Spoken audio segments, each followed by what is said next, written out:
Morning, everybody. It's 10 o'clock and it's time for us to start the Chinese American experience and beyond. I just want to say good morning, good afternoon, or good evening, wherever you may be joining us from. So thank you all for being here with us today for another edition of the Chinese American experience and beyond. We are truly honored to welcome attendees from around the world for this special event. For those of you who may not know me, my name is Jacinta Wang. I'm the Executive Director at the San Diego Chinese Historical Museum. Today's lecture is a collaborative effort between the San Diego Chinese Historical Museum and the Chinese Cultural Center at San Diego State University. And we couldn't be more excited to share it with you. We are thrilled today to present today's talk, Driven Out. It's full of powerful and important stories that we can't wait for you to hear. But before we dive in, I'd like to take a moment to introduce someone very special, our wonderful moderator, Bob Stein. Bob is a dedicated San Diego Chinese Historical Museum member, an outstanding docent, and a longtime supporter of the Chinese American Experience and Beyond lecture series. And we are so grateful to have him guide us through today's conversation. So, without further ado, please join me in welcoming Bob Stein to get us started.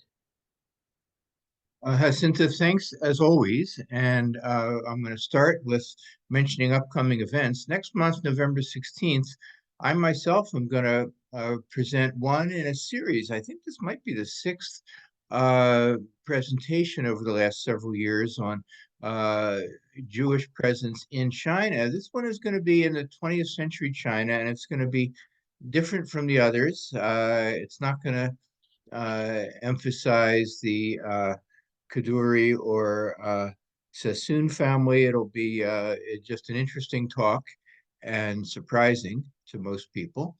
And on January, we're going to have Bernice Eng talk about Never Go Hungry Again. And in December, we're going to take the month off for the holidays. And at this point, I'm going to turn things back to Jacinta, who's going to tell us about upcoming events at the museum. Jacinta? Thanks so much, Bob. So we're super excited for the things that are happening at the museum this month. So for those of you who are not aware, we have opened up the art of Yu Chun Ming and Wan Lang at the museum. So two wonderful artists that you should come and get to know. We also invite you to come down and see the new look of the Chinese Historical Museum. We recently did an amazing renovation, redid the floors at the museum. So if you haven't come down, please do and come and visit us and see our new look. Next Saturday, we are looking forward to welcoming author Russell Lowe for our next book club meeting. Russell has recently released a new book called A Willow Tree Becomes a Forest, and we are super excited to invite him down to the museum to talk about the book. Don't worry, if you haven't read the book, please come down anyway. We are happy to have you join us, and refreshments will be served. First Sunday of the month, as always, we have our Asian Pacific Historic District walking tour that begins at 11 a.m. So if you haven't come down, join us, and our docent, Amy Lee Garapich, will be happy to show you around the district. Please register. It begins at 11 a.m. on Sunday, November 3rd. And then lastly, we have second Sunday on November 10th, the second Sunday of the month, and it's free to all to attend the museum. So please come down and visit us. Back to you, Bob. Thank you very much. First thing I want to do is to, as always, thank our sponsors, the PLUS Charitable Trust and the Shu family. Without them, we couldn't put these programs on. And at this point, I want to turn things over to Dr. Yuden Wang, who is a professor at San Diego State University, and she'll tell us about upcoming events at the Chinese Cultural Center at San Diego State. So Yuden, take it away. Thank you, Bob. Good morning, everyone. My name is Yudan Wang from the San Diego State University Chinese Culture Center. I'm very happy to meet you guys here. Chinese Culture Center at San Diego State University, we're on the campus, and we have a beautiful facility space, which is my background, virtual background. And right now we have calligraphy exhibit. That's the special exhibit. It's go through September to December. And in November, we have a free docent tour about the calligraphy exhibits. It's on 14th at 10 a.m. And after that, we have West Meet East. It's a culture activity to celebrate the start of winter, which is called Li Dong. We're gonna offer some Chinese traditional desserts and tea. Feel free to join us. We are happy to see everyone that's interested in Chinese culture and history in the center. And in the afternoon, we have our monthly Kung Fu class. It's at 12 for 2 hours, and our Kung Fu teacher, Sifu Bao, will show the Kung Fu and some materiality about the Kung Fu, Chinese Kung Fu. Welcome, and please check our website for more details. And here's the guidelines for today's Zoom lecture. After the presentation, if you have comment, question, you may raise your Zoom hand or write your question in the chat box. Our co-host Elizabeth will call on you when it's your turn. And before that, we will take a group picture. Please turn your camera on just before the beginning of the lecture. After that, when the lecture starts, please turn your microphone and your camera off. And I think now is a good time for our group pictures. Okay. Muti, would you please turn off the ping on the so I can have the whole picture of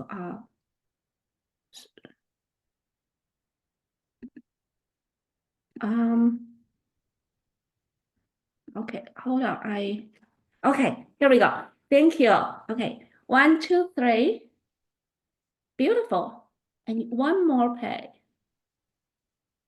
Please turn your camera on. I like to see your beautiful smile. 1, 2, 3. Thank you. Now I'm going to turn back to Bob. Thank you very much, Yuzhan.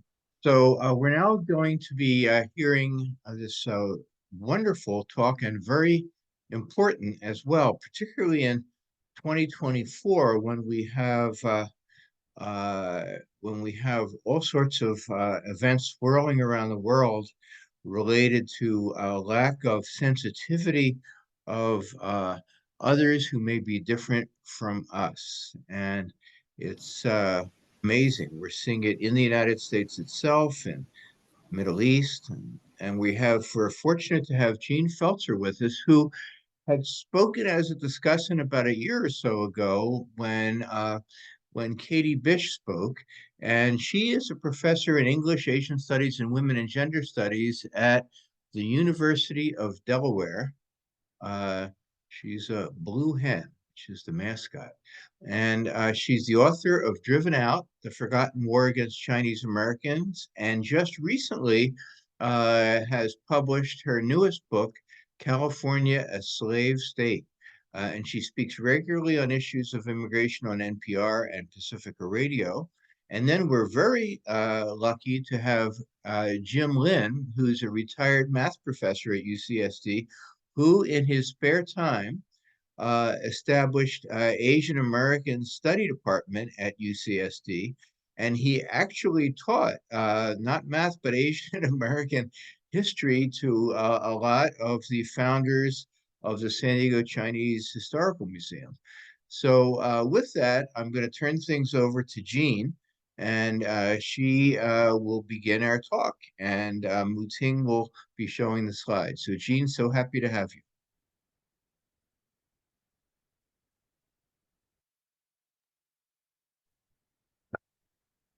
Thank you, Bob and Muting and Jacinta and you, Don, and especially a special thanks to Jim Lin, an old pal and colleague from when I taught at UCSD, who have all inspired this book. And I'm really honored to be back at the Chinese Historical Museum and at the Chinese Cultural Center and back at San Diego State. They're all very special and important places to me. And I'll just get started with this. This is going to be told visually as much as I can through slides, and So you'll hear me kind of blurb out next, because I'm not in control of the slides today.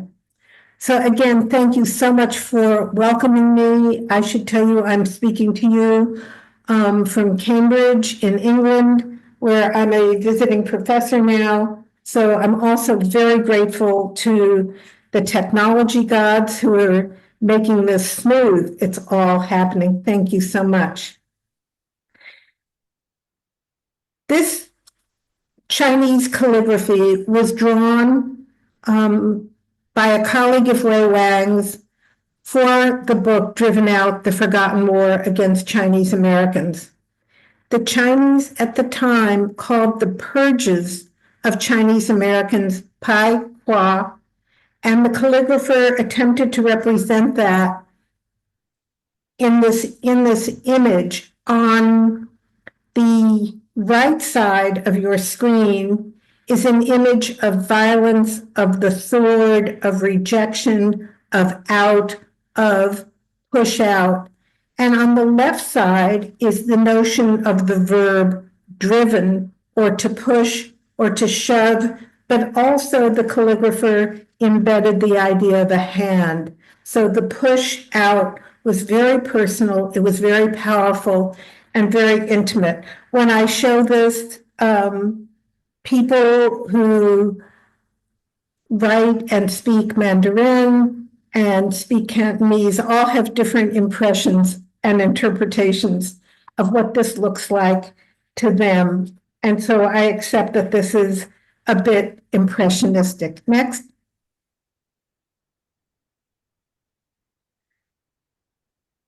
When I was finishing graduate school and finishing my shamefully incomplete dissertation, I moved with my 6-year-old daughter into a cabin in the woods in remote northern Humboldt County, just almost at the edge of the Oregon border. And here I began my career as a professor of American Studies.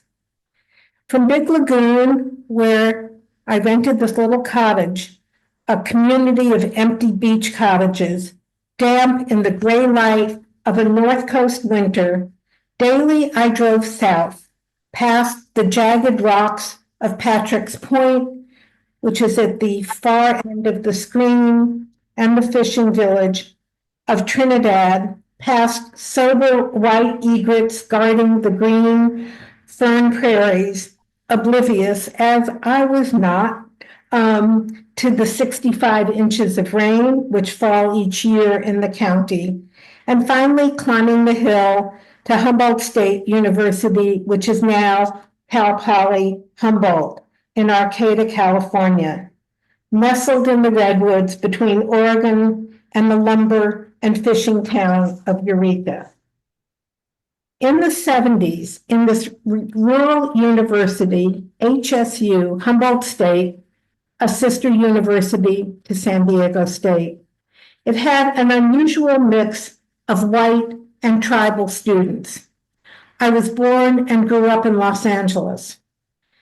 But here in Northern California, in my classes, in the hallways, at meetings across campus, where Hupa and Yurok students were demanding that Native American myths and history be included in a sequence called The American Frontier.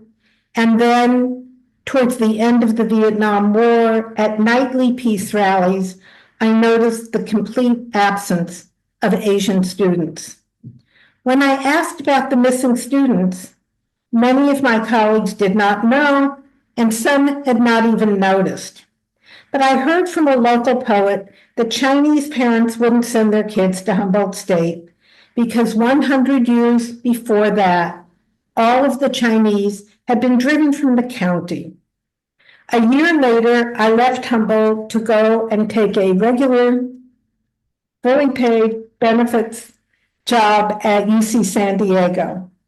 But then, as now, I was haunted by the Roosevelt elk foraging in the placid lagoons, the light that splices through the fog banks over the Pacific, and I was haunted by my missing Asian students.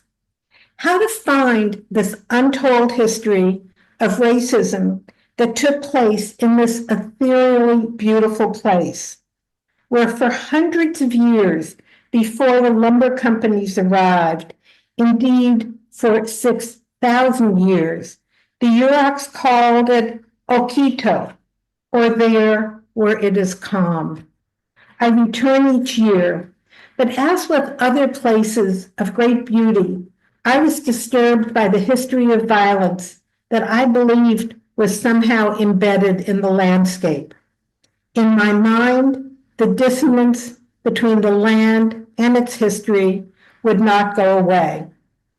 And so after doing more of what was required at UCSD, what I'd been hired to do, I decided to find the missing kids. And this is what I learned. I learned that there were 3 acts of law that I had not been taught growing up in Los Angeles as a student at Hamilton High on Robertson Boulevard in LA, and then when I did my BA and MA at Berkeley. The first act that I didn't know about was the Page Act of 1875. And the Page Act banned lewd and debauched women from entering the United States. Well, lewd and debauched women, in fact, referred to all Chinese women. The second act I had not been taught was the 1882 Chinese Exclusion Act, which banned the re-entry of Chinese people who had already entered and banned the entry of more Chinese people, new Chinese immigrants to the United States. And this hit me hard. I'm the daughter of immigrants, both my mom and my dad. And then I learned about the 1893 Geary Act, the Geary Act. And what it did was re-up these other acts, these other laws, but the Geary Act added that every Chinese person in this country carry a photo identity card. The United States has never had an internal passport, but now we all carry these photo identity barcodes on our driver's licenses. This began with the 1893 Geary Act. And we have no idea what personal information is embedded in that barcode. But I can tell you that I discovered that at the time of the Chinese purges, there were 110,000 Chinese residents living in the United States. Over 90% of them were men.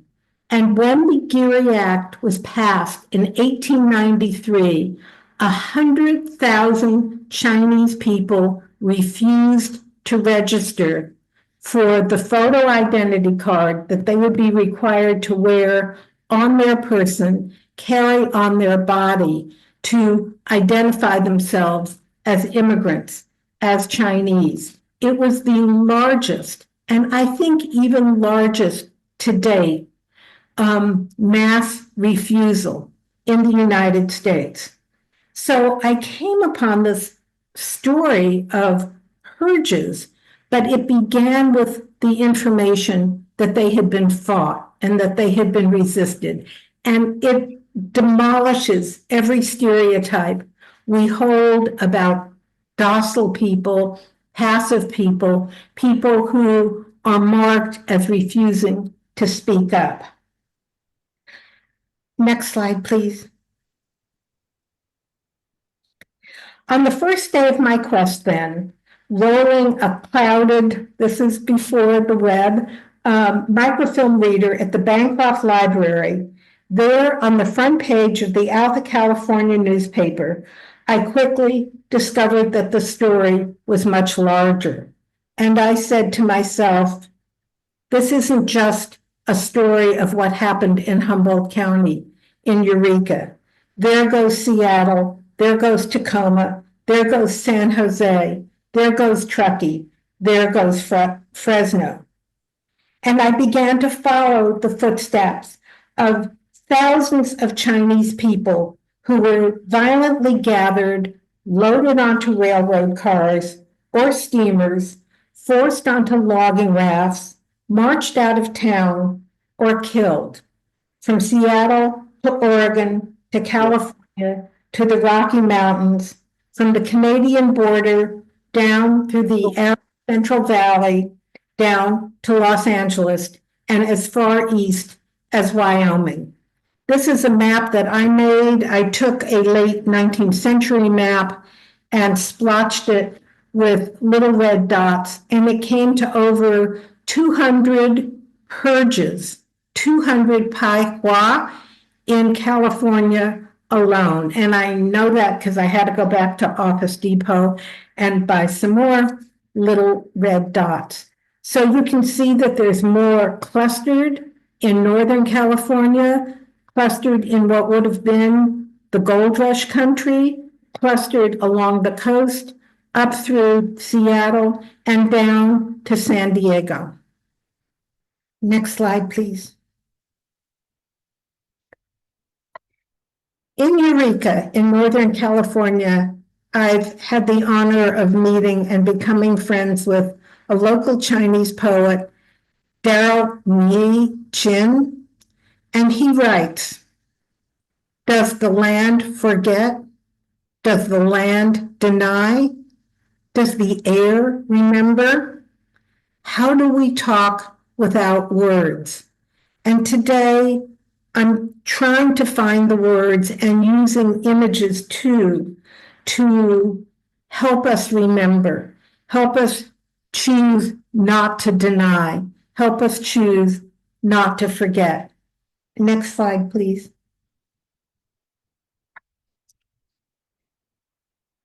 For several years, I traveled to almost all of the towns that were on the map, certainly all of the counties. Some places were eager to have their story told, and county clerks, librarians, local historical societies opened maps and court records and clipping files, leather wallets, private photo collections, scrapbox, and even an old safe to expose the purges that I was coming to understand had occurred in their counties. Yet others denied the story I already then knew. I was discovering firsthand how libraries, which are so much on our mind now, as they're being asked to purge books, and we're now getting lists of the books that librarians are being asked to toss from their libraries, from the kindergartens up through the high schools.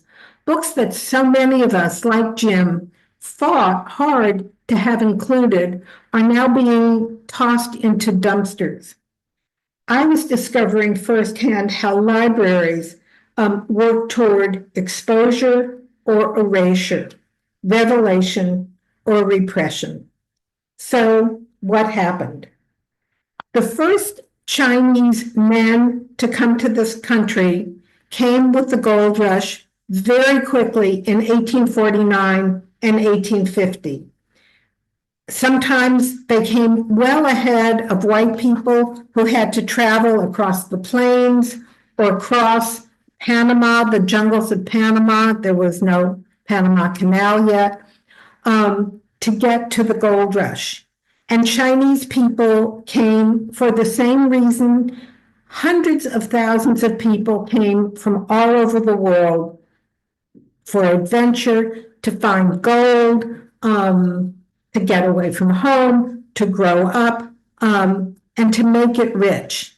And many of the Chinese people thought they would go back to China. Some thought they would go back and forth between China and the United States. And some came to stay permanently. As we know, there's not one homogeneous immigrant story. This is one of the few photographs of Chinese miners. More and more are surfacing. And I think it's an interesting story, an interesting image, because the mining sleuths that you see down the middle was called a long tom, and it was in fact a Chinese invention, but you can see the difference in pose between the white men who are handling the tools, in effect, owning the tools visually, staring straight at the camera, and the three Chinese men who are receding in the lens of the photograph closer. If you came to mine, you were given 20 yards of riverbank. That's not a lot. 20 yards of riverbank to mine. The Chinese miners were not allowed to register for mining claims along the riverbanks.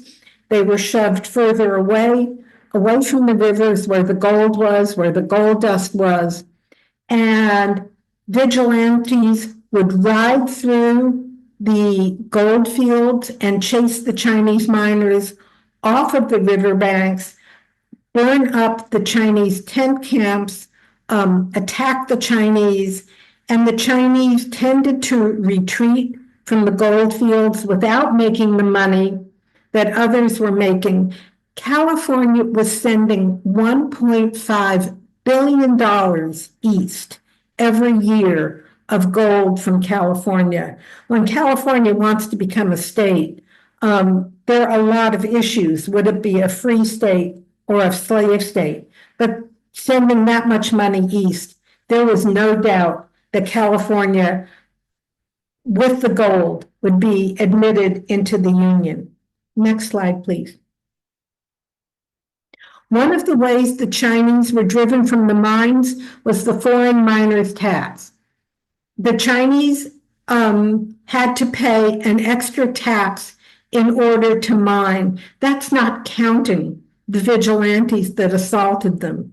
This is a copy of the foreign miners' tax. It was printed on blue paper, and it listed the charges that a Chinese man would be charged for just being a miner in California. And it went from $2 to $3 to $20 a month to $20 a week. And tax collectors were combing the hills, and many of them were scam tax collectors trying to collect the money from the Chinese miners. And if they didn't pay, or if they did pay, they were often beaten up. And that drove the Chinese men into what is a typical new immigrant economy class, working class culture. It was the culture my family entered into of opening small businesses, of opening restaurants, boarding houses, laundries. Laundry is not a Chinese tradition. Everybody's clothes gets dirty. And mining is, of course, filthy work. So there was a real market for laundry. And people also at the time only owned one set of clothes. So the Chinese miners end up either going down from the mountains and starting Chinatowns all across California, or staying around the mines and entering into the service sector. Because of, in part, the violence, the other part was the foreign miners' tax. Next slide, please. The first intense violence against the Chinese people occurred in Los Angeles in 1871, I believe, 1871. And it was the first and largest mass lynching in the United States. In LA, that kicked off this horrific race riot, there was a marriage, a wedding between a Chinese man and a Chinese woman. They were from two different Chinese traditional village companies, and there was a hoop-de-doo about this cross company wedding. It was tiny, words were spoken, and people started to shout out, "Riot in Chinatown, riot in Chinatown." Chinatown in Los Angeles had been built over El Pueblo, the old traditional Mexican and Native American part of Chinatown, which is downtown. It's near LA's Union Station. 10,000 people rushed into Chinatown and started a race riot. And in that riot, between 18 and 19 Chinese people were lynched. They were hung not from gallows, but they were hung from the tops of covered wagons. They were hung from gateways. One was hung from a church steeple, and many of their bodies, either dead or alive, were assaulted. Some of the Chinese men's fingers were cut off in almost a symbolic castration. It was horrible. It was brutal. Word got out that I was doing this research, and I got a call from the LA County Library saying, "We have something we think you need to see." And this is the image of the Chinese people, of the Chinese bodies kept in the jail yard of LA, of downtown LA, till their families and friends could come and retrieve them. What happened afterwards, however, was an indication of how the Chinese fought back. The Chinese leadership of the Chinese companies in Los Angeles brought both criminal and civic action. And 35 people were arrested for violence, for mob violence. The LA grand jury happened to lose all but 8 of those cases, but 8 vigilantes were sent to jail, were sent to San Quentin, brought by resistance from the Chinese community against the violence done to their people as they rebuilt Chinatown. The story of the riot in Chinatown was eye-opening because it undid so many assumptions of Chinese resistance. There are stories of Chinese women climbing up onto the roofs of their homes in Chinatown and shooting at the mob that was attacking their people and their community. And then, of course, the criminal action and the private civic action against the vigilantes. I know this is a really triggering and very rough image to look at. Next slide, please. So here's the story that I was looking for. This is the Chinatown in Eureka, and it's what it looked like in the early 1880s. You can see a Chinese man down in the corner carrying vegetables on a pole, but look toward the back where it says Palace Stables. And hang on to that. The Chinese in Eureka, most of Chinatown was built around a square. If any of you are from Eureka, it was around 5th and E. It was a square. There was no drainage. They had put in a sidewalk, so all of the sewage drained into the middle of the square. Hang on to this. The Chinese were not allowed to own property in Eureka. This will come to matter. All of Chinatown, and this is Chinatown that you're looking at, was owned by the guy that owned the Palace Stables. On Lunar New Year's in February 5th to 6th, 1885, Lunar New Year's was coming.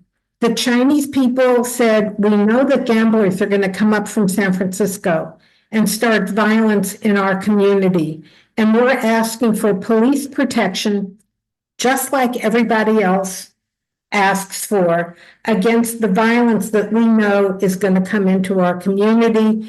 They were ignored, and on the night of Lunar New Year's in February 1885, shots rang out. In the melee, a Eureka City councilman, a guy named David Kendall, was killed, and the community turned on the Chinese. Within hours, 800 people gathered in a building called Centennial Hall, ironically named in honor of the centennial of the Declaration of Independence. 800 people gather and they make three motions. The first motion was murder all the Chinese. But Eureka was a very Christian town. That didn't go over so well. The second demand, the second motion at this meeting, this mob meeting of 800 people jammed into this building, the second motion was to burn Chinatown. But the people at the meeting knew that the Chinese didn't own own Chinatown. This guy named Ricks, who owned the Palace Stables down the road, owned all of these little shacks and homes in Eureka. And so the third motion passed, and it was to purge Eureka of all of the Chinese people who lived there. The Chinese were given 24 hours. If we think of something like Kristallnacht, where a community was attacked and the people were purged, it's one way I can make sense of this horrific night in February 1885. So all that night, the Chinese people packed whatever they could. The Chinese merchants, of course, had to leave the heavy, very popular, costly mahogany furniture and the huge vases that they had bought, although some of them were funeral vases. They were very trendy at the time. They had to leave everything of value behind. The Chinese fishermen, the shrimpmen, couldn't bring their boats, obviously. And that weekend, on that early dawn of the Saturday morning, they were marched down to the wharf in Eureka and held in warehouses under guard until two ships could sail through the narrow opening of Humboldt Bay down to San Francisco. Finally, next image, please. Yeah, this ship was called the Crescent City, a town in Northern California. Finally, the Chinese people were divided into two ships, not by family, not by friendship. And 300 people, I believe the number is about 310 people, were loaded onto these two tiny ships and sailed to San Francisco. That weekend, they sail on a Sunday. That weekend, the wind was coming from the north, and it helps the steamship get to San Francisco by early Monday morning. On that Monday morning, the Chinese arrived before the custom house was opened, and they escape off the ship and flee into Chinatown. But at 3 o'clock on that Monday afternoon, after this brutal weekend where they've been forced to leave their homes, their belongings, the Chinese gardeners had just begun to plant their spring planting, and they had to leave the seedlings behind, the ships, and their friendships. And at 3 in the afternoon on that Monday morning, they gather at one of the Chinese 6 companies in Chinatown, and they make a historic announcement. They say, "We will sue for the violence done to us. We will sue for the violence done to us." This is the first lawsuit for reparations, I believe, in the United States. It's called Wen Hing versus the city of Eureka. And the Chinese, one by one, demand money from the city for what they lost. It's actually, as historians, a great way to find out what people did, what people owned. But there's something more. They demand money for the violence done to them by a mob. So this isn't payment for stuff. This is payment for being the victims of mob violence. And that raises it from a tort action give me money for stuff that happened to me, damages, to reparations, a demand for justice. They lose that lawsuit. I write about it more in the book, but it is a historic gesture of the power, the resilience, and the resistance of the Chinese people who were forced from California. Soon, towns across California copy what happened in Eureka, and that's on the map.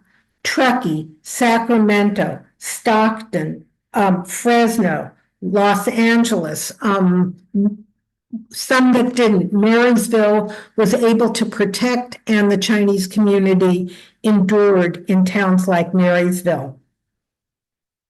Next map, please. Next image, please.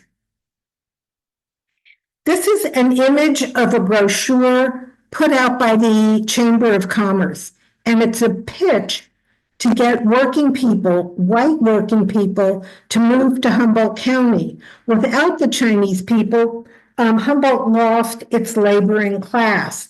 And in it, the pitch is, and you can read this, the only county in the state containing no Chinamen.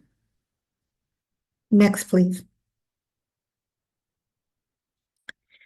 Towns were trying to find ways to drive the Chinese people out. How did these hundreds of purges happen?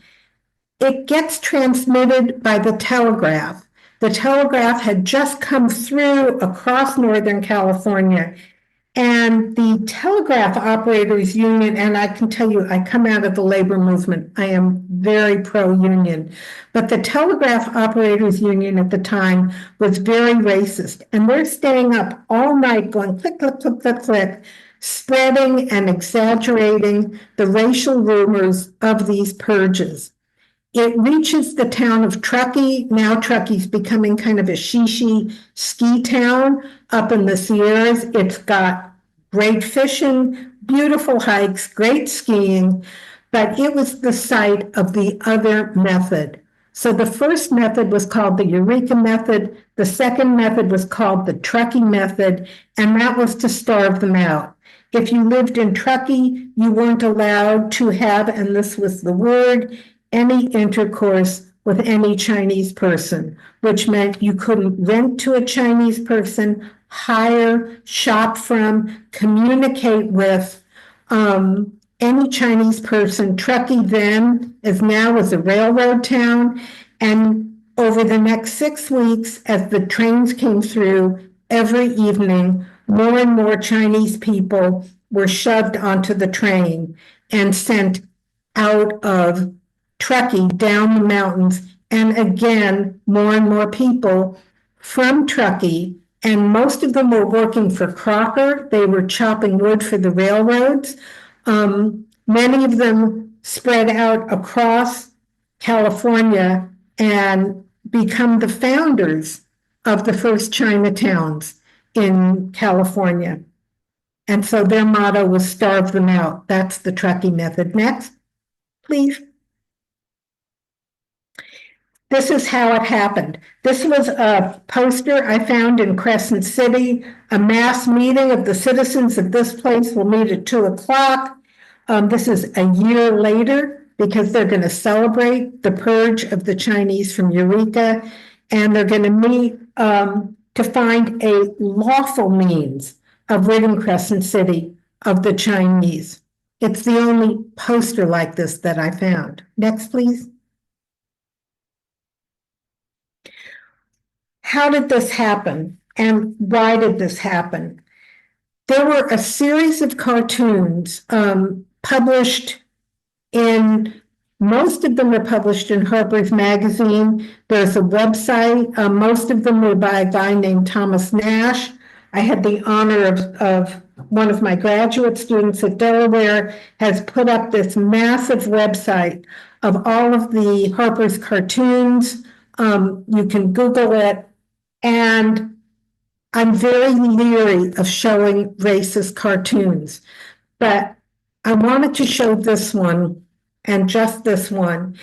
It's the typical vigilante and he has the Chinese person man in flight, and he's pulling on the Chinese man's queue or long braid.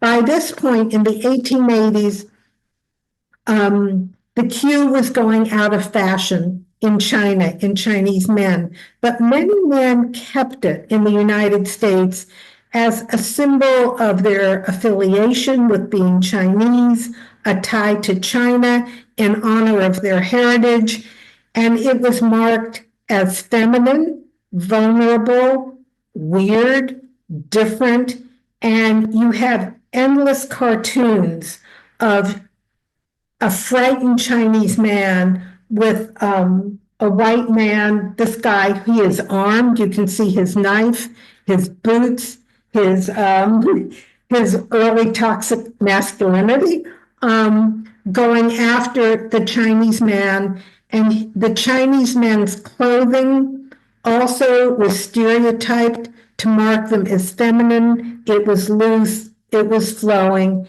and again, the braid, which was very popular at the time with Victorian women. And this is called Pacific chivalry. Next slide, please. Another way that the Chinese people were attacked, whoops, I don't know if was through special laws and special codes. This was a Chinese laundry. Like all laundries, it was built along a riverbed or along a creek, so there would be access to water. And the law was that there could not be a Chinese laundry built out of wood. Well, that's ridiculous. Everything in Northern California at the time was built out of wood. It was another way of breaking the Chinese people and purging them. Next. Next. Another way, this one is actually from Humboldt County, and it's a Chinese man selling vegetables. The Chinese people really supplied the town. They were terrific gardeners and vegetable growers, and they supplied the town with fruit and vegetables. Soon it would be orchards, but initially it was just vegetables. And the Chinese people were banned from carrying anything on shoulder poles. They were also banned from using carts or, wagons with wheels. But they were banned from carrying anything on shoulder poles. And it was yet another way to purge the Chinese or break them with this bizarre code of not being allowed to deliver things on shoulder poles. Next, please. This is a picture of San Jose. San Jose built 6 Chinatowns. 5 of them were burned over and over and over again, and every single time the Chinese rebuilt in San Jose. In the late 1890s, after 5 fires, and you can see the people, the voyeurs, let's watch the violence.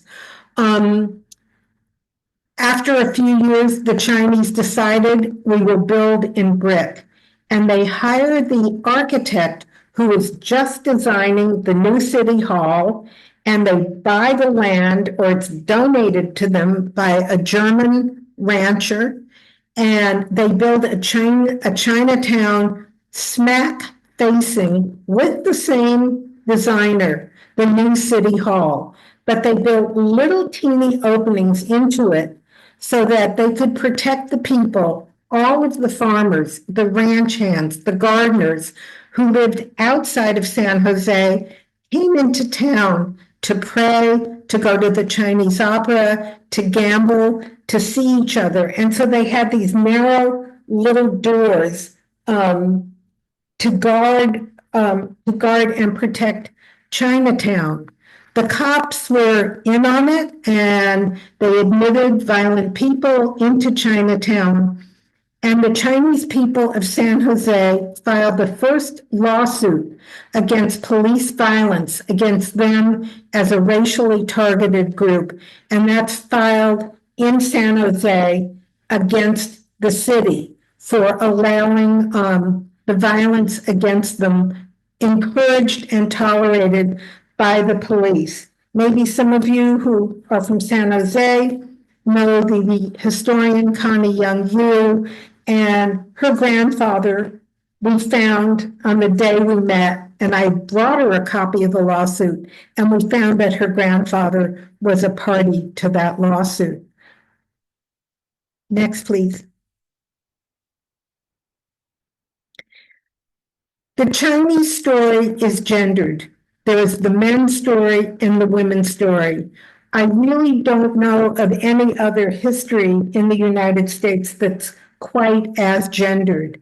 The Chinese man chose to come to the United States either for the railroad or to mine or later to become tenant farmers. But the Chinese girls were kidnapped from the port cities of Guangdong and taken to the port, shipped often in padded crates, taken to the ports of San Francisco, and there on the docks, and we picture New Orleans and slave sales, the girls were sold, strip searched, evaluated, pinched, looked at, auctioned, and sold into brothels in Chinatown. The brothels were in fact owned by members of the Chinese Six Company, and of the few women, Chinese women allowed into the country, many of them were the pretty brutal managers of the brothels. This is up in, I'm not going to say this right, Mokline Hill, which was in the gold country. It was a slave den, as it's marked in the picture, where Chinese girls were, quote, bought and sold. They were transported by wagons, and I've since now gotten photographs, actually, of some of the wagons transporting the Chinese girls up into the gold country. Next, please. This is a harsh picture. I look at her a lot. She looks like she's between 12 and 14. And along Jackson Street in San Francisco, which leads into Grant Avenue, and I will not sing, but this is a brutal picture of a Chinese girl. She's the age of my daughter, one of my daughters, when I wrote this book. And she would be locked in this caged brothel, and she would be required, or she'd be brutalized, to solicit men. And the owner would come and draw the curtain. She would service a man, and that little scroll she's carrying probably recorded the number of men that she served. These girls didn't live long. They died of syphilis, which was common, of disease, of brutality, of being wounded, and being forced to have sex 20 times a day. I truly cannot imagine. I cannot imagine the conditions of their lives. If they escaped, and sometimes their customers helped them escape, sometimes if the door was unlocked, they escaped, and they also were the women who started the first Chinatowns across California.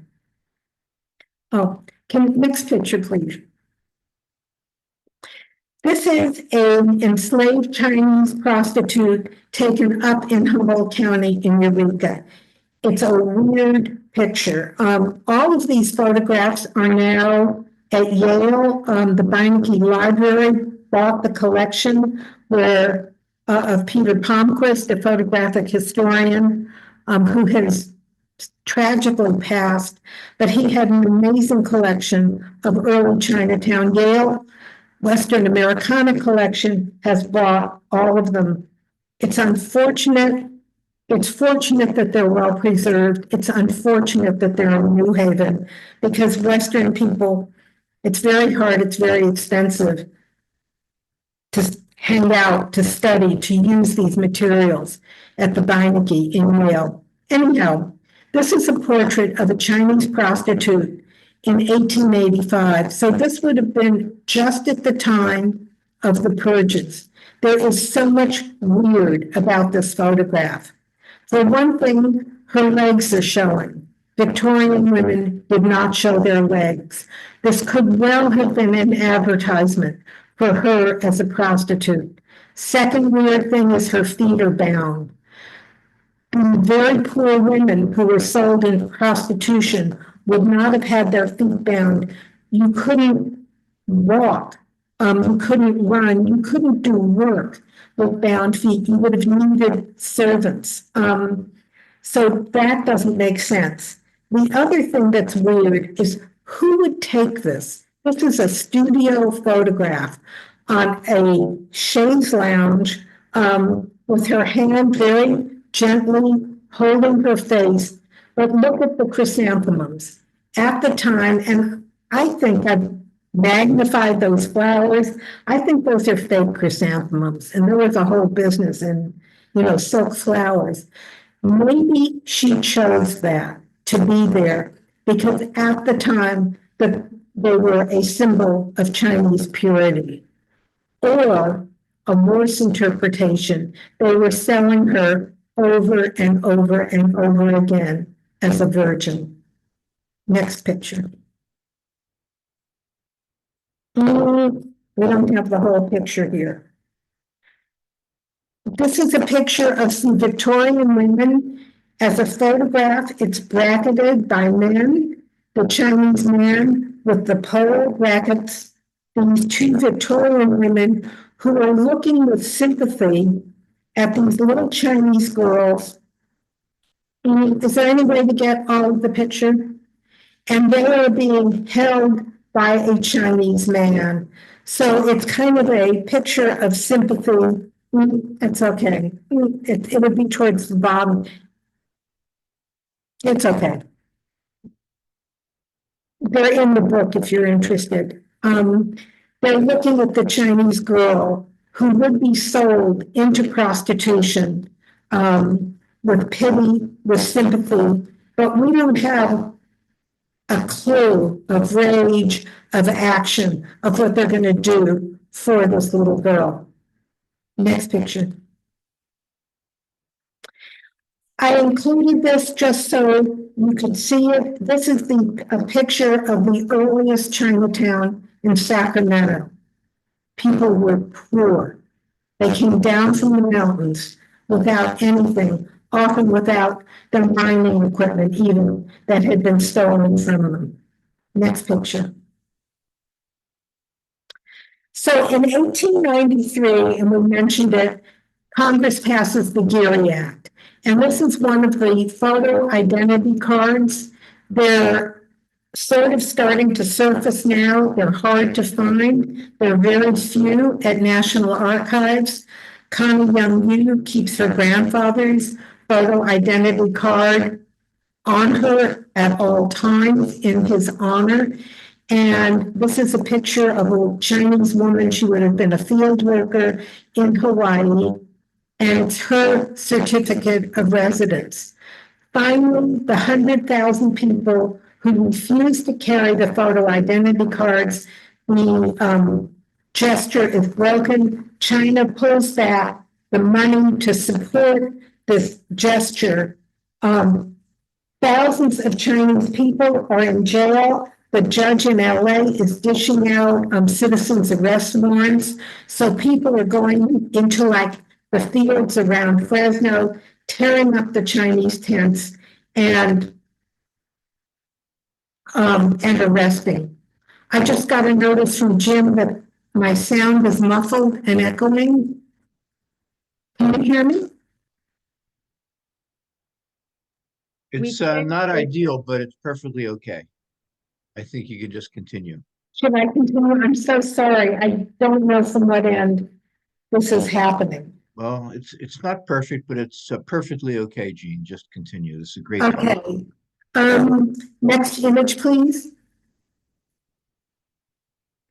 This is also from Hawaii, and it's the photo identity card that a small child was forced to carry on his person at all time. He would have been a child field worker in Hawaii. Next photo. This is a group called the San Francisco Raiders, And they were vigilantes hired by the city to come in and destroy Chinese residences or attack any Chinese person who hadn't signed up for a photo identity card. Next, please. Again, I'm very leery of showing cartoons, and this is called Uncle Sam. Gosh, I've got this critter lassoed right enough. But how the thunder am I going to get him over there to China? In other words, how are we going to deport people, and how are we going to purge people? And I just want to quickly show this because the Chinese person is characterized as African American. This is not a typical, not that there is a typical Chinese face, but he is mocked with African American features as a bat or as a devil with the long teeth. And so this was this interracial marking of racism was one of the ways the Chinese were attacked. And you can see the rope that's tied up to a tree that marks also a potential lynching. Next, please. This is a copy, and it's really boring to look at, but it's very moving to me. This is a copy of the lawsuit, Wing King v. the City of Eureka. This is the first lawsuit that I'm aware of in the United States that's a demand for reparations. Right now, in California, there are 2 reparations commissions. I've testified before them, and right now the demands for reparations are intended for African Americans who were brought out, marched across the plains for the gold rush. This is in California, a slave state. But the demands for reparations in California for the long injustices are not including Native Americans or Chinese Americans. And it's not to say at all that African Americans who were brought out enslaved are not entitled to justice that repairs. But the demands do not yet include Chinese Americans or Native Americans. Next slide, please. The Chinese fought back. This is a picture of a captive Chinese person who's being shipped either to Cuba or Peru. In Cuba, he was being shipped to work on the sugar plantations. In Peru, he would have been shipped to work on the guano, the fertilizer islands that supported the plantation system across the Caribbean and across the American South.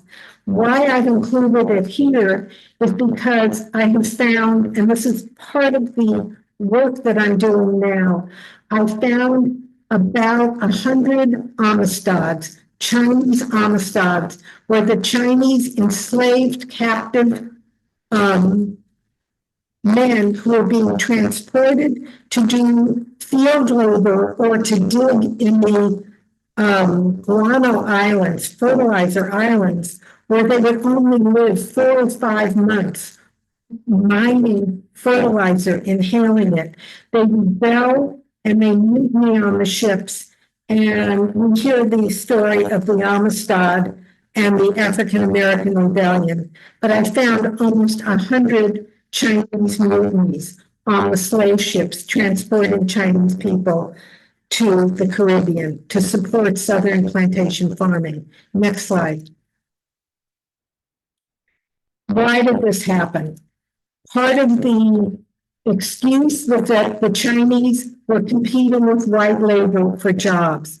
In fact, white people did not want the jobs that Chinese people were taking. The only industry where Chinese people were competing with white people for jobs was in rolling cigars. So this is a promo Chinese choice cigars made by white labor. And in fact, it probably wasn't, but it was just branded as white labor. Next slide. This is the era of social Darwinism, of the total mockery of science. And here, this is a cartoon of a monkey evolving through becoming a Chinese man, turning into a dog, evolving into a pig. And I thought about this cartoon a lot in our recent Year of the Pig. Driven Out came out in one of the Year of the Pigs. And it's the way science was abused to justify racism. And we've heard Trump talk about the lesser genetic quality of immigrants. And as he said that, I thought about this cartoon as a total sham science to justify racial brutality. Next. This is sheet music, and it's one of the first musical comedies written in the United States. It's called The Wedding of the Chinese and the Coon. 1880, California passes the Miscegenation Act. There could be no interracial marriage and no interracial sex in California. So here you have this buffoon Uncle Tom figure performing a wedding ceremony between an African-American man dressed as a dandy and a very petite Asian woman getting married. I put this sheet music in Driven Out until I had actually, and then took a close look at the lyrics. And the lyrics contradict the image of the cover. The lyrics invite you to a celebration of a romantic wedding between two people of different races, and the chorus is a wedding unlike any that we've seen before. Next slide. This is the children's cap gun. I think of the song Teach Our Children Well. It shows it's a very small gun. It's a child's toy cap gun, but you pulled the trigger. There was a little bit of dynamite in it. You pulled the trigger, and the Irishman is kicking the Chinese man, again, pulling on his cue in the rear as the cap went off. There are a few of these guns. The Smithsonian has one. Next. This shows, called A Picture for Employees, and it's supposed to be a comparison of Chinese working class and white working class. This is not what either side looked like. On the left, it looks like an opium den. On the right, it wasn't like hubby coming home to clean children and playing with the kitten, and wifey is there handing this cute little white baby with coffee at the ready as hubby comes home from work. And look closely at the left side. It's extremely homoerotic. The men's limbs are twined amongst each other. They're stoned out on opium. The room is filthy. The room is crowded. What I found, in fact, that opium had become a very popular drug for white women. Many white women who had been brought west were miserable. And the police jotters and the police photographs have pictures also of stoned out white women in the Chinese opium den. Opium was sort of the Valium for women. In the 19th century, it was legal, and it was advertised in the women's magazines like Doty's Ladies Magazine, which was for women to feel better. But this was the contrast of how people were encouraged to depict the new immigrant working class. Next picture. Okay, we're coming towards the end. Humboldt County is pretty effectively purged of Chinese people, although not 100%. And we are finding names, lineage, many Chinese men without Chinese men married tribal women. But in 1906, Chinese men were brought down from Astoria, Oregon for the salmon season. This time they've come on 6-month contracts, sorry. And it's now 20 years since the purges. They're brought in by ship from Astoria, Oregon into Eureka and taken down very quickly to the Eel River where they set up a cannery to can the salmon. And they are on a 6-month contract. Word gets out, the Chinese are back, the Chinese are back, and a lot of the little towns surrounding Eureka go down to the Eel River to force the Chinese to leave. The factory owner is terrified. He gathers up the Chinese and he keeps them at a place that at the time was called Indian Island. It was the site of a mass massacre of over 200 women and children who'd been gathered for the annual renewal of the world ceremony. So there were hundreds of Wiyot and women and children from other tribes. The vigilantes wait till the men have gone off the island to fish, to resupply the celebration, the renewal of the world, and vigilantes come in and slaughter the tribal gathering. And this is where the Chinese people are held. These Chinese men who've just been purged from doing salmon work on the Eel River, and they're held on Dulabok Island, is the Wiyot name, and they're held in boxcars. And at first, I couldn't make sense of the boxcars because it was an island, but it was a little short haul railroad that took supplies from one end of the island to the next. And I don't know how big your pictures are, but you can see this little girl all dressed up in fancy clothes in the white, peering at the Chinese, kept hidden or guarded in the boxcar until the ships could come and carry them back. But the difference this time is that the Chinese refused to leave until they had been paid for their 6-month contract. And so they had only worked a week until they were purged, and they're going back to Astoria. They were skilled salmon cannery workers, and they're going back with 6-month pay. Next slide. This is them on the barge being carried to the ship that will carry them back to Oregon. Next picture, please. All right, we're now in the now. We're now in the present. All over California, monuments are springing up to Chinese history. I'm part of the Eureka Chinatown Monument Project, and the city of Eureka has given us land. The land actually faces the bay and the warehouse where the Chinese people were held. It's called the Eureka Chinatown Monument, and I'm also consulting on the one for LA, which is going to be huge. The one for LA is on a $3.6 million Mellon grant. It's edgy, it's beautiful, and it's in honor of the lynching of the Chinese people that we started talking about an hour ago. And so they're sculpted tree trunks to represent the lynching, as in Birmingham and as in Montgomery at the lynching museums, the civil rights museums.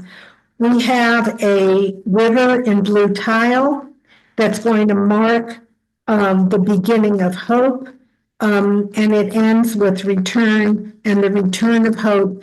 There's a Chinese moon gate, and along the sides is a poem by Daryl Chin, and he calls it the Water Book of Questions. And I'm going to end with in Daryl Chin's words, because it speaks to me as an immigrant daughter, and to many of us who are here tonight, who are immigrants, Chinese immigrants, Asian immigrants, Greek immigrants. And somebody just posted, how can I get involved with the LA project? And you can email me, and when they're ready, it's right now in the design stage by these two really brilliant, edgy people. It's very different because they are going to, their core of the LA monument is going to be right in front of the Chinese Historical Society of LA, but they're doing satellite installations all over downtown LA. It's just brilliant. We have the ginkgo tree, which is our sort of Lego. The ginkgo tree drops all of its leaves all at once. And so not only is it a symbol of Chinese endurance, but it also speaks to what happened in Eureka of losing the leaves all at once. The moon gate is for welcome, and there'll be the magnolia tree for serenity and beauty. Here's Daryl's poem, Daryl Ni Chin, The Water Book of Questions. What brings you here? Why are you still here? Were you on that boat? I.e., what do you feel when you learn about this? Who are your people? If we all go away, what remains? About that time, what do you say to family? One photograph? Are you in it? We are newcomers, strangers to the language, the food, the stories. What do we know of being expelled, excluded, turned away, delayed, arrested, threatened, spit on, beat up? People forget, people deny. Does the land forget? Does the land deny? Does the air remember? Do animals and trees pass down memories like horses standing silently next to one another? What is memory? A book not opened, a stone in the rain. Thank you. Thank you. Well, Jean, I want to, speaking for everyone who's on the Zoom, I want to thank you for a wonderful and stimulating talk written about the 1880s. And yet in 2024, we're having an election where racism is a central feature. And the points that are being promulgated are uniformly false. And so you're wondering how history repeats itself and whether things like this talk and people like you can be helpful in moving the country along. Right now, I want to introduce Jim, who is going to talk to us about your talk and discuss things. I also want to ask Jim the first question, which is tell us about your own personal immigration history and how it sort of dovetails with Jean's talk. Yeah. First of all, I'd like to thank you, Jeannie, for writing this book. I mean, it's by far the most authoritative book on this period of time. And without this book, all these records would be lost. And for you to do all the hard work to track down all these things is really incredible. And although there are only maybe 50 of us in the audience here, I think all 50 of us have to be messengers because no one else knows this story except for those of us who have read the book or have talked about it to other people. So I have just deep gratitude for all your efforts, Jeannie. Thank you, Jim. You've been a supporter of me and me undertaking this research. And I'm really honored that you accepted discussing it with us tonight. Yeah, so Jeannie and Bob, you asked me about my origin story, and I'm an American-born Chinese, and so when I was reading the book, Jeannie mentioned that I was born in 1949, so I'm 75 years old now. And anyway, within 3 days of my parents, who were immigrants from China, landing in Manhattan, I was born. So I was born in 1949. And then in Jeannie's book, it says that there's only 105 Chinese were allowed to immigrate to the US in 1949. In fact, Franklin Roosevelt, he sort of suspended the Exclusion Act and instigated beginning 1943 for 105 Chinese to immigrate to the US. So my parents were some of those people, but they didn't have immigration papers. So, but the fact that I was born in Manhattan, I automatically got citizenship. And so I would, with my citizenship, the story is that I would help them, my brother and sister and my parents, gain citizenship into the US. So I'm a very rare person. There's very few American-born Chinese sons of immigrants that came in during that time. And so then later on, when I taught at UCSD, I was the first Asian son of immigrants to be a professor at UCSD. So this whole thing about immigration and how the US really restricted that immigration, very few people know about it.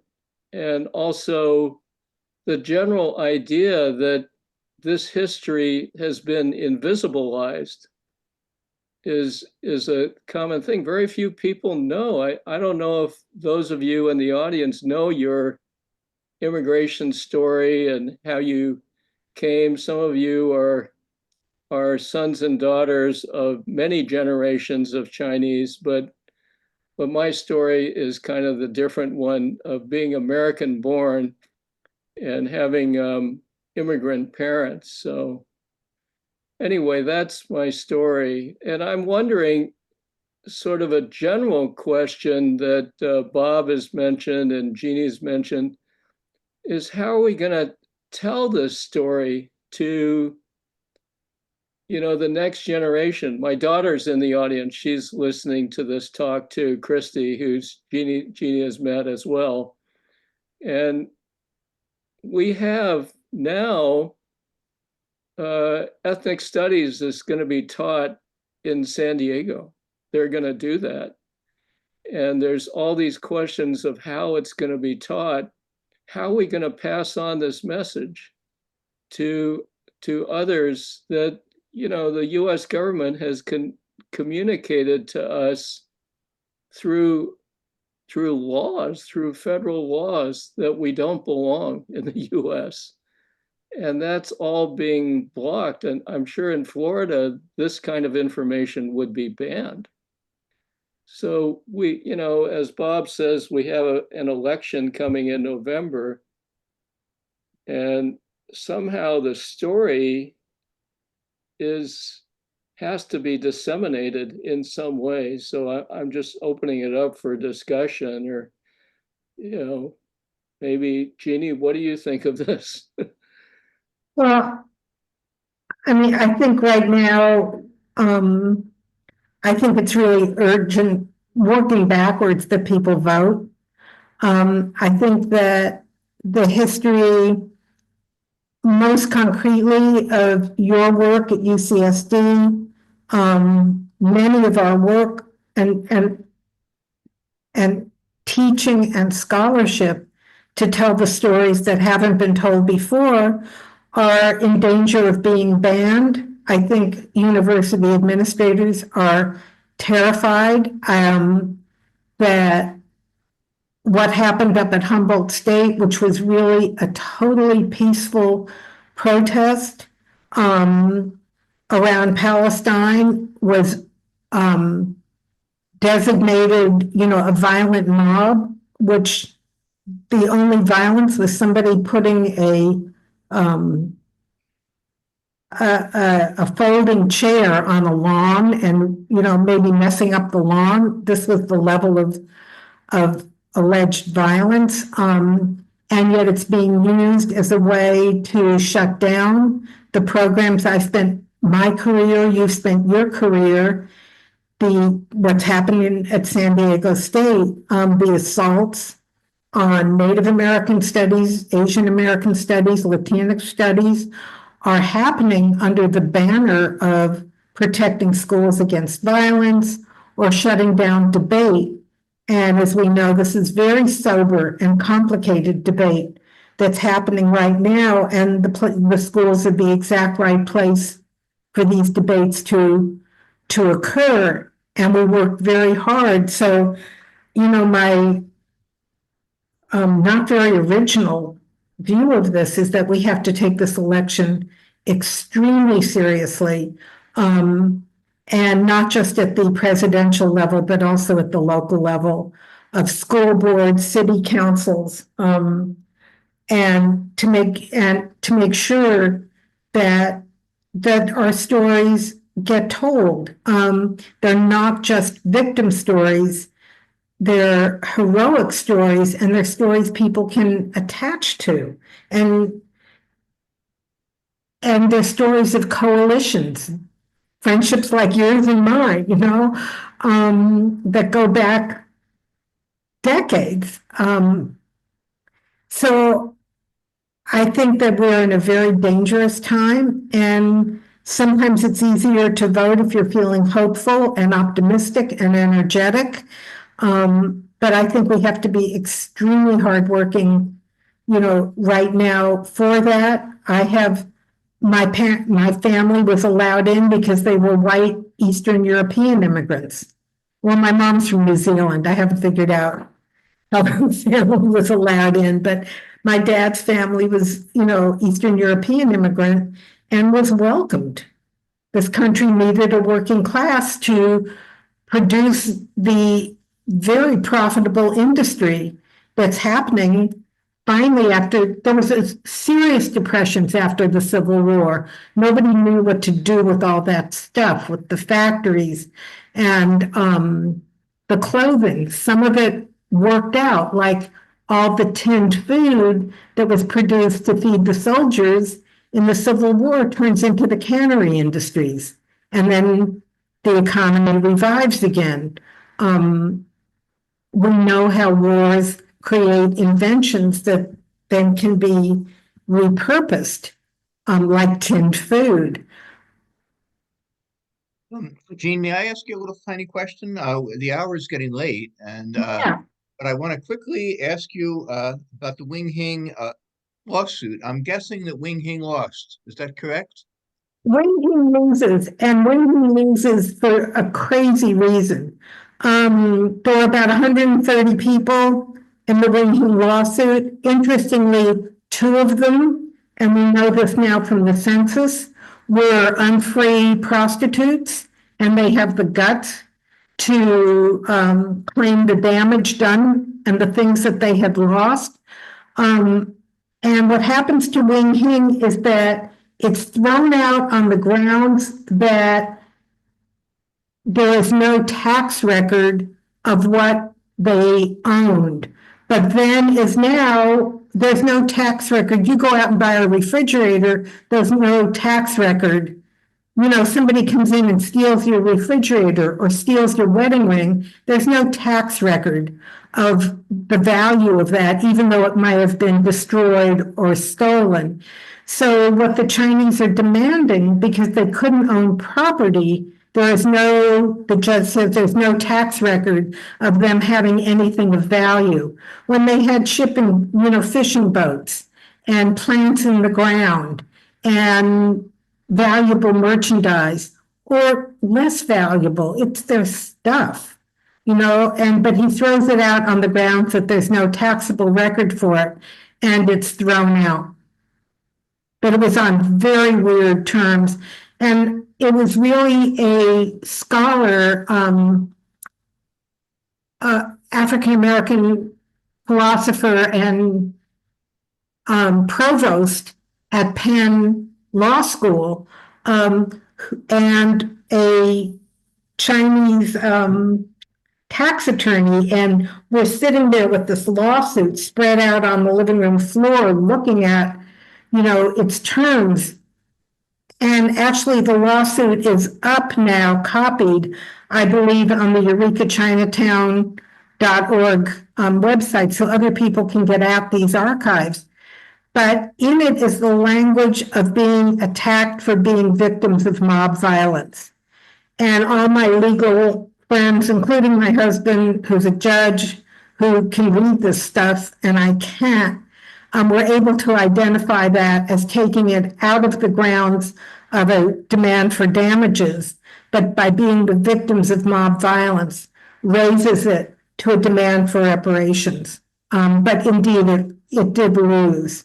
And they file it on the last possible day so that people are protected who've signed on to it. Somebody takes a ship up to, excuse me, Eureka, walks up to the town for the town hall and files it with the county clerk. Yeah. Well, thank you for that. We're just wrapping up. The time is getting late, and this is just actually a wonderful and timely and excellent talk, Jean. I mean, I'm sure everyone is coming away with this and they'll be thinking about it for the rest of the weekend. Jim, do you have any final thoughts? Otherwise, we're going to say goodbye to people, and we'll see them in November when we talk about Jewish presence in China in the 20th century. Jim? Yeah, I think my final thought is that we're seeing a constant thing of all this information being invisibilized, that, it's systematically being left out of the conversations of anyone who has political power to decide these things. And that's why I ended up teaching Asian American studies almost 40 years ago, is this stories about people and their lives, your lives, all these people in the audience. You have a story to tell, but very few people know it. And if they don't know it, then they're not going to vote for these sort of things. So this is the how to sort of expose these stories is really, I'd say, for the next couple generations, it's going to be a ongoing thing. And there's an emergence, right? I mean, it's very exciting to see books like what Jeannie wrote and Asian American literature. I think that's experiencing an explosion. Plays, movies, and so forth are getting more and more exposure. And then film and drama, Asian American actors and actresses are getting opportunities to tell those stories. But, right now, like I noticed there's 53 of you in the audience. You're going to come away with a story that you heard that Junie told you. And if you don't tell that to someone else, then basically that's the way our American society works. It just gets invisibilized again and again. Yeah. So that's my last thought. So. Well, I want to thank everybody for attending, and certainly want to thank Jim and Jean. And I'd like the principals to hang on for the next 5 minutes to just chat, and everyone else will say goodbye, and we'll see you guys next month. And thank you again for tuning in, and I hope you enjoyed it. So if we'll just have everyone sign off or leave into the waiting area, and then we'll have about a 2-minute discussion here. Thank you, everybody. Thank you for coming. Thanks, everybody, for coming. So I want to thank Jean and Jim. This was actually great, and as Jim says, we're semi-hopeless regarding the teaching of it, because I had basically nothing in high school about all these issues. number one. And number two, it all depends on politics. Certain states are wanting to write out anything about minorities I don't know in the United States. It's upsetting. It's especially since the country is inexorably becoming more diverse, which is the irony of it all. Year by year, we're becoming more and more diverse. I mean, I see it in my work every day. So, in any event, you guys have any thoughts? I don't know what was, I mean, I didn't see much in the chat, although I'm very glad, and I don't know the person who it was who put in the link to the Eureka Chinatown project, and somebody asked for the link to, I guess, my email, which people are welcome to, to do. I think when I'm thinking about Jim's story, that I found this, for the new book, there are 2 chapters on Chinese American women in California, a slave state. And one of the things I found is that there was a woman named Chui Lai. And I was just, it's impossible to time yourself perfectly. But Chui Lai was a prostitute, and she'd gone home, she'd escaped, she'd gone home to see her family and wanted to come back and settle, and she gets arrested coming into the country, and she takes her case all the way to the Supreme Court. And Chui Lai, so this enslaved prostitute woman who's been arrested, is the one who establishes American birthright under the 14th Amendment. And so a lot of different people credit a lot of later people for establishing that if you're born in this country, as she was, but she had gone home to see her extended family, but she was born here, like Jim. Jim, you get to stay because of Chui Lai, a 19th century prostitute established direct with citizenship. History is amazing. This is just a wonderful time. And Jim, I'm sorry we didn't have more time for you, but that's the way it goes. Time becomes elastic and things stretch on. But we certainly appreciate your coming. And if you have any hankering for future stuff, you could even be a presenter.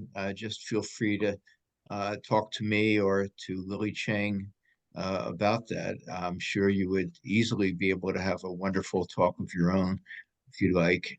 So I want to thank everybody else, and I always want to thank Jacinta and Muting and Elizabeth and you, Dan. And this is just a lot of fun.